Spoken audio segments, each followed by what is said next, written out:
اللہ کریم مجھے بھی اور آپ کو بھی حضرت کی تعلیمات پر عمل کرنے کی توفیق عطا فرمائے۔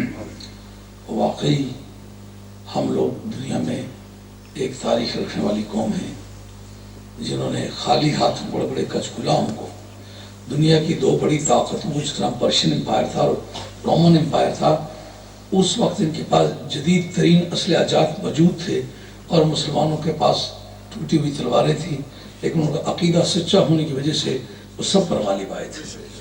آج بھی خدا وہی ہے، آج کر ہوئی ابراہیم کا ایمان پیدا تو آج کر سکتی ہے انداز گلستان پیدا۔ اور واقعی جو بات ہم کل تک کہتے چلے آئے کہ مسلمانوں یہ علاقائی پابندیوں کو جدائی کا باعث مت بناؤ۔ ایک آدمی کہتا ہے میں عربی ہوں، یہ کہتا ہے میں پنجابی ہوں، یہ کہتا ہے میں کشمیری ہوں، یہ کہتا ہے ہندوستانی ہوں۔ ہم اس بات سے ہمیشہ سے جنگ کرتے چلے آئے رہے کہ نبی کریم علیہ السلام کا ماننے والا سیدھی بات کہے کہ زلف تابدار مصطفیٰ کا اسیر ہوا، جہاں جا کے نیزوں کو گاڑا وطن ہے، جہاں جا کے دامن کو چھاڑا وطن ہے، جہاں جا کے دشمن کو چھاڑا وطن ہے۔ ہم جغرافیائی سرحدوں کے پابند نہیں، محبوب کبریاء اعظم کی غلامی اور محبت کے پابند ہیں۔ اور آج تک مسلمانوں نے جتنے کام کیے ہیں وہ اسی پرنسپل کے تحت کیے ہیں۔ جب انہوں نے میدان مارے تھے اس میں ان کی ایک ایک رگو پیر سے ہی آواز آتی تھی۔ جب حضرت سفینہ کا راستہ شیر نے روکا تھا تو انہوں نے شیر کو کیا کہا مولانا؟ یا ابو الحارث انا مولا رسول اللہ صلی اللہ علیہ وسلم۔ انہوں نے یہ کیوں نہیں کہا میں عربی ہوں؟ انہوں نے یہ کیوں نہیں کہا کہ میرا نام سفینہ ہے؟ قاعدہ کیا ہے؟ اگر ایک عورت ایک سپاہی کی بیوی ہے اور ایک بریگیڈیئر کی لڑکی ہے تو جب کسی جگہ پیچھا پڑ جائے تو بریگیڈیئر کا نام لیتی ہے، میں بریگیڈیئر کی لڑکی ہوں۔ اس کا مطلب انسان کو اپنا سپیریئر رینک بیان کرنے کی عادت ہے۔ اس وقت انہوں نے یہ نہیں کہا میں توحیدی ہوں، میں خدا کا مانگنے والا ہوں۔ ان کے پاس سب سے زیادہ جو سپیریئر رینک تھا وہ یہ تھا کہ انا مولا رسول اللہ صلی اللہ علیہ وسلم۔ اب یہ بات کرتے وقت ایک بات سمجھ میں ضرور آنی چاہیے، جس کو کہیں گے کہ آپ اقتضاء النص، جب تک ان کا یہ عقیدہ نہیں کہ یہ شعر عربی جانتا ہے یہ جملہ بولنے کا معنی کیا ہے، جب یہ پتا کہ یہ کبھی کسی سکول میں ٹریننگ کرنے کے لیے گیا نہیں، کوئی لینگویج کورس اس نے کیا نہیں، تو کس بنیاد پر ان کا یہ عقیدہ ہے؟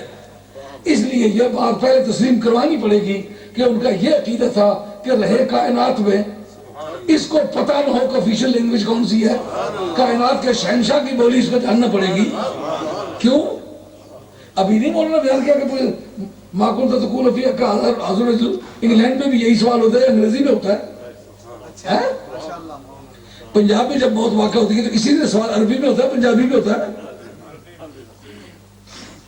تو پشتو میں جب کوئی آدمی مر جاتا ہے تو پوچھتا ہے بات اوخا ایک قوم سڑی تھی، مجھے بتاؤ یہ کون آدمی ہے؟ عربی میں سوال ہوتا ہے نا، اس کا مطلب سرکاری لینگویج عربی ہے۔ اور کسی ملک میں زبان کون سی ہوتی ہے سرکاری؟ جو حاکم کی زبان ہو۔ انگریز ہمارے ملک میں حکمران تھا تو زبان کون سی تھی؟ انگریزی۔ جب مغل آئے تھے تو ان کی پرشین لینگویج تھی، سرکاری زبان کون سی تھی؟ پرشین تھی۔ جس وقت اس ملک میں رومن آئے تو اس ملک کی زبان تو انگریزی تھی لیکن نظام کیا تھا؟ رومن لینگویج تھی نا۔ اس کا مطلب یہ ہے کہ جس جگہ کوئی حاکم ہو زبان اس کی ہوتی ہے۔ برزخ میں کوئی گیا تو زبان کون سی بولی گئی؟ عربی بولی گئی۔ اور قیامت کاتبین آئے انہوں نے لکھنا شروع کیا، کس زبان میں لکھا؟ عربی میں لکھا۔ لوح محفوظ سے کچھ احکام لینے گئے، کس زبان میں ملے؟ عربی میں ملے۔ قیامت کا نظام معادلت ہوتا کس زبان میں ہوگا؟ عربی میں ہوگا۔ اس کا مطلب یہ ہے کہ کورس وار کچھ نہیں کرائے جائیں گے، سرکاری لینگویج جسے ماں کی گود کی حرارت سے مادری زبان آنے لگتی ہے، اس طرح قبر کی مٹی کی حرارت سے عربی آنے لگے گی۔ اب وہ جو اس وقت صحابی سوال کرتا ہے کیا کہتا ہے کہ میں نبی پاک علیہ السلام کا غلام ہوں، آج تو غلام کہلانا شرک کہلاتا ہے، معلومات صحابہ کا یہ عقیدہ نہیں تھا جو تمہارا۔ تو پھر انہوں نے میدان کس طرح مارے تھے؟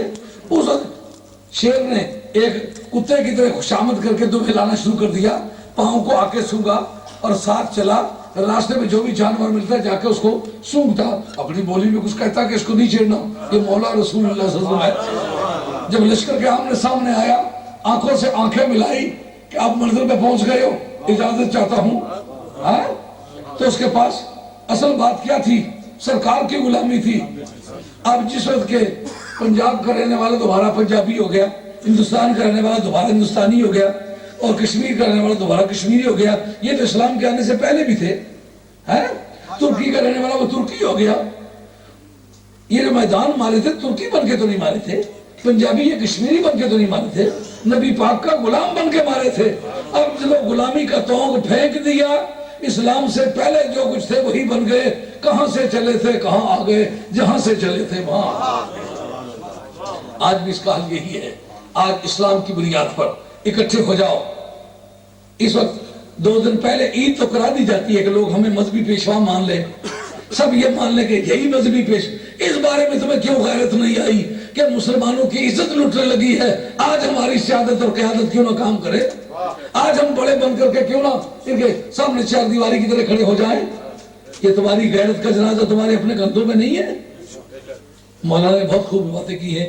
اب حضرت علامہ مولا جی حق صاحب مدد العالی، میں ان کا بھی حد شکر گزار ہوں، اور جو کیانی خاندان ان کو وہاں سے اٹھا کے لاتا ہے ان کا بھی شکر گزار ہوں. بڑی پابندی کے ساتھ محبت کے ساتھ ان کو لاتے ہیں. اور آپ نے دیکھا ہے جس مطلب آتے 10-15 منٹ کی گفتگو میں وہ معلومات چھوڑ جاتے ہیں جو کسی دانشور کو اگر قیمتاً دیے جائیں، میں سمجھتا ہوں پورا ملک بھی دے تو اس کی قیمت ادا نہیں ہوتی. تشریف لاتے ہیں اور 15 منٹ میں اپنا مخصوص کتاب ارشاد فرماتے ہیں، اور اس کے بعد ہم مجلس اختتام کو دیتے ہیں. بسم اللہ.